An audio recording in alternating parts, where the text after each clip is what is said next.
Proverbs 16 verse 3. Commit your work to the Lord and your plans will be established.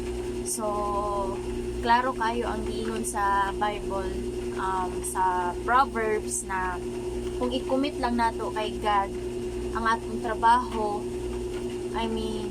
kita magalampuson. So, alang sa mga tao nga until now is nag-struggle pa sila, makapangutan na sila nga, dugay naman ako sa akong trabaho, pero nga nung wala pa man ako napundar ni balay, ni yuta, or whatsoever na unsay plano nimo. First, nakaligtaan nimo ang pakipagsulti sa Ginoo.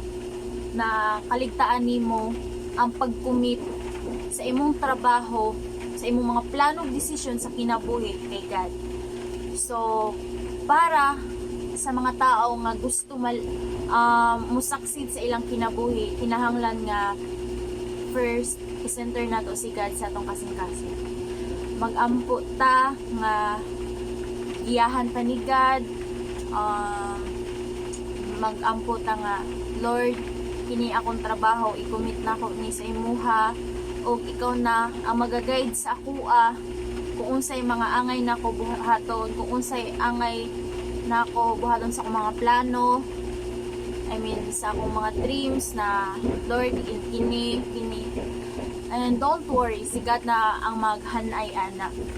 So, once manggod na i-commit na to kay God, ang atong plano, trabaho, desisyon sa atong kinabuhi, siya na ang maghanay-ana.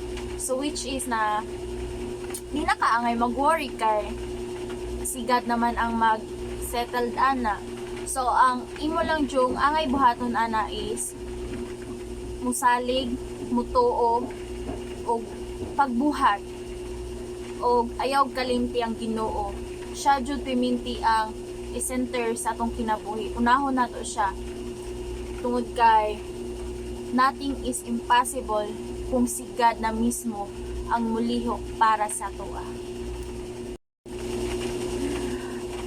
Though dili man ihatag ni God nga buo, pero nagkaanam-anam ihatag sa imuha. And daghan man tag maagian nga struggle sa atong kinabuhi, problema, kung unsa pa nakalisod, timan walay gihatag si God nga problema nga dili nato masulbad. So, kinahanglan nga mag-ampo lang ta na Lord, please guide me. Lord, ikaw na ang bahala sa future na ako, sa trabaho na ako.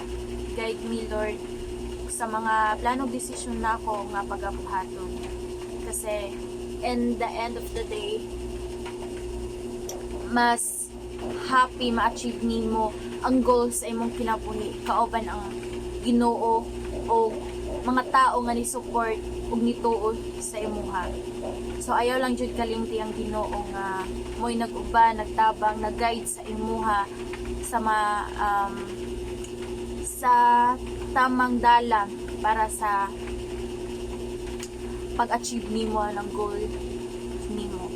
So ayaw jud kalimti nga commit your works to the Lord and He will answer kung unsay mga pag-ampo nimo para sa future nimo.